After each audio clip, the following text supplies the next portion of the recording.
পৃথিবীতে খ্রিস্টপূর্ব প্রায় ১৭ লাখ বছর আগে অন্ধকার ভেদ করে জ্বলে উঠেছিল আলো, কিন্তু সেই আলো ছিল ক্ষণস্থায়ী। তাই মানুষ দীর্ঘস্থায়ী আলোর খোঁজে ব্যাকুল হয়ে ওঠে। পৃথিবীতে বিভিন্ন উদ্ভাবন নিয়ে এককভাবে যত গবেষণা হয়েছে, আলোর ক্রমবিকাশ নিয়ে তার চেয়ে ঢের বেশি গবেষণা চলেছে। এসব গবেষণার মধ্যেই মানুষ একদিন আবিষ্কার করেছিল তেল ছাড়া বাতি জ্বালানোর। নিউজব্যান্ড ডায়েরির পাতায় আজ থাকছে সেই তেল ছাড়া বাতির গল্প।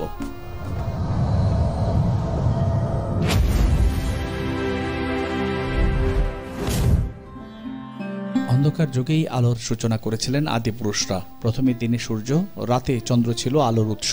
এরপর প্রয়োজনের তাগিদে মানুষ বিকল্প আলোর উৎস খোঁজে। আধারে আগুনের ব্যবহার ও তার নিয়ন্ত্রণ শিখতে মানুষের বহু বছর ব্যয় হয়েছে। ক্রমেই আগুনকে আলো হিসেবে ব্যবহারের প্রতি মানুষের আগ্রহ তৈরি হয়। প্রাচীন যুগে মশাল ছিল আগুনকে আলো হিসেবে ব্যবহারের একটি উপায়। বিভিন্ন পশু পাখির তেল চর্বি দিয়ে এসব মশাল জ্বালানো হতো। পরবর্তীতে মিশর, গ্রিস, রোমে জলপাই তেল ও মৌচাক থেকে প্রাপ্ত মোমের মাধ্যমে আগুন ব্যবহারের পদ্ধতি শুরু হয়। এসব খুবই সীমিত আকারে ব্যবহার করা হতো। মধ্যযুগে জলপাইয়ের সঙ্গে অন্যান্য উদ্ভিজ্জ তেলের ব্যবহার শুরু হয়। একই সঙ্গে শুরু হয় মোমবাতির প্রচলন। বিজ্ঞানী উইলিয়াম মার্ডক ১৭৯২ খ্রিস্টাব্দে গ্যাসের বাতির উদ্ভাবন করেন।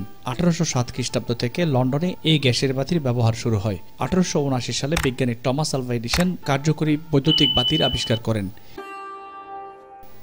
কিন্তু তৎকালীন সময়ে এসব আবিষ্কারের অধিকাংশই ছিল মানুষের ব্যবহার ক্ষমতার বাইরে। ফলে আলোকে আরও সহজলভ্য করার জন্য আবিষ্কার হয় তেল ছাড়া বাতির। ১৮৯২ সালে কানাডিয়ান রসায়নবিদ টমাস উইলসন প্রথমে তেল ছাড়া বাতির উপকরণ আবিষ্কার করেন। পানির সঙ্গে ক্যালসিয়াম কার্বাইড মিশিয়ে অ্যাসিটিলিন গ্যাস উৎপাদন ও এই গ্যাস ব্যবহার করে বাতি জ্বালানোর প্রক্রিয়া আবিষ্কার করেন তিনি। প্রাথমিকভাবে খনিতে এই বাতি ব্যবহৃত হলেও পরবর্তীকালীন সময়ে জনপ্রিয় বাহন সাইকেলেও এই বাতি ব্যবহৃত হতো।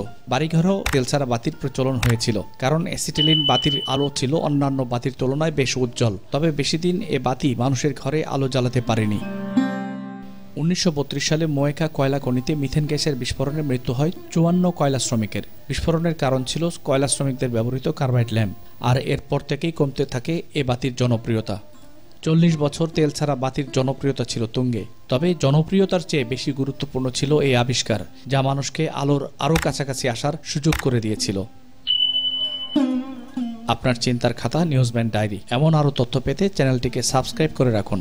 বিষয়বস্তু ভালো লাগলে লাইক ও শেয়ার করে দিতে পারেন অনুপ্রেরণা।